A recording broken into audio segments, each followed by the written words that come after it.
بسم اللہ الرحمن الرحیم، الحمد للہ والصلاة والسلام علی رسول اللہ۔ آج جو حدیث ہم پڑھیں گے وہ حدیث غائبانہ نماز جنازہ کے متعلق ہے،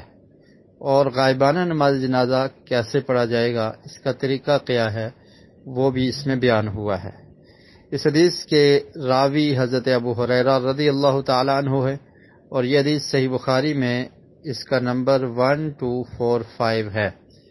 وہ بیان کرتے ہیں ان رسول اللہ صلی اللہ علیہ وسلم نعى النجاشی فی اليوم الذي مات فیہ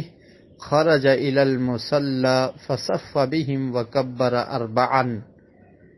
فرماتے ہیں کہ نبی کریم صلی اللہ علیہ وسلم نے جس دن نجاشی فوت ہوا اس دن اس کی موت کا اعلان کیا،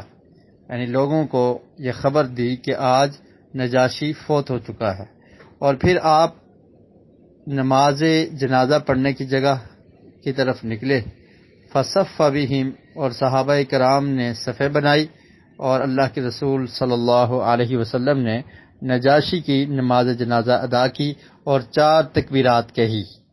4 تکبیرات سے مراد یہ ہے کہ جس طرح نماز جنازہ میں 4 تکبیرات ہوتی ہیں، تو اسی طریقے سے صفیں بنا کر غائبانہ نماز جنازہ ادا کی گئی۔ یعنی جب میت حاضر ہو تو جس طرح سے نماز جنازہ پڑھا جاتا ہے، ایسے ہی غائبانہ نماز جنازہ پڑھا جائے گا۔ نجاشی ہر اس شخص کو کہتے ہیں جو بھی حبشہ کا بادشاہ تھا یا بادشاہ رہا، اس کا نام نجاشی ہے۔ یہ جو شخص فوت ہوا تھا اس کا نام تھا اصحمہ۔ صحیح بخاری کے ہی الفاظ ہیں جس میں اس کے نام کا تذکرہ ہے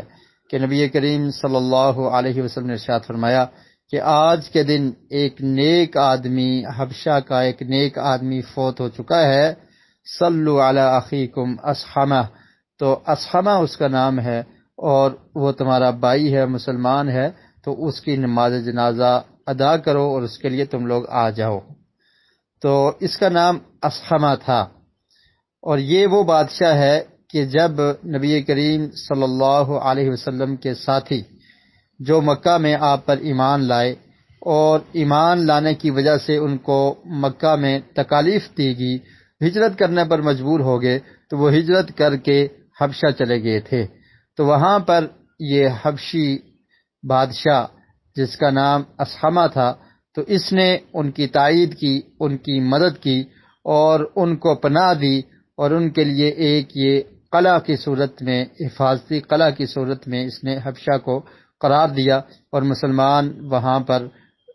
مکہ کے مشرکین سے بچ کر وہاں پر حفاظت کے ساتھ رہتے رہے۔ اور اس نے اسلام کی اور مسلمانوں کی یہ خدمت کی اور تائید کی، تو اس کی موت کی خبر اللہ رب العالمین نے اپنے پیارے رسول صلی اللہ علیہ وسلم کو دے دی۔ جس دن وہ فوت ہوا تو اسی دن اللہ کے رسول صلی اللہ علیہ وسلم کو اللہ رب العالمین نے بتا دیا، اور اللہ کے رسول صلی اللہ علیہ وسلم نے اس کی غائبانہ نماز جنازہ ادا کی۔ تو اس سے غائبانہ نماز جنازہ ادا کرنے کا ثبوت بھی ملتا ہے، اور خاص کر کے ایسا شخص کہ جو ایسی جگہ پر رہنے والا ہو جہاں پر اس کی نماز جنازہ پڑھنے والا کوئی نہ ہو، تو پھر مسلمانوں کے لیے ضروری اور واجب ہے کہ وہ اس کی غائبانہ نماز جنازہ ادا کریں۔ اور غائبانہ نماز جنازہ ادا کرنے کا وہی طریقہ ہوگا جس طرح سے میت سامنے ہو تو نماز جنازہ پڑھی جاتی ہے 4 تکبیرات کے ساتھ۔ اور اس میں نبی کریم صلی اللہ علیہ وسلم کا یہ بتا دینا اور نجاشی کی موت کی خبر دینا، یہ بھی اللہ تعالیٰ کی نشانیوں میں سے ایک ہے کہ اللہ رب العالمین نے پیارے رسول صلی اللہ علیہ وسلم کو اسی دن جب وہ فوت ہوا اسی دن اطلاع دے دی کہ آج اصحمہ جو حبشہ کا بادشاہ ہے فوت ہو چکا ہے، اور یہ 9 ہجری میں اس کی وفات ہوئی تھی، اور آقا علیہ السلام نے اس کی نماز جنازہ ادا کی۔ وآخر دعوانا ان الحمد للہ رب العالمین۔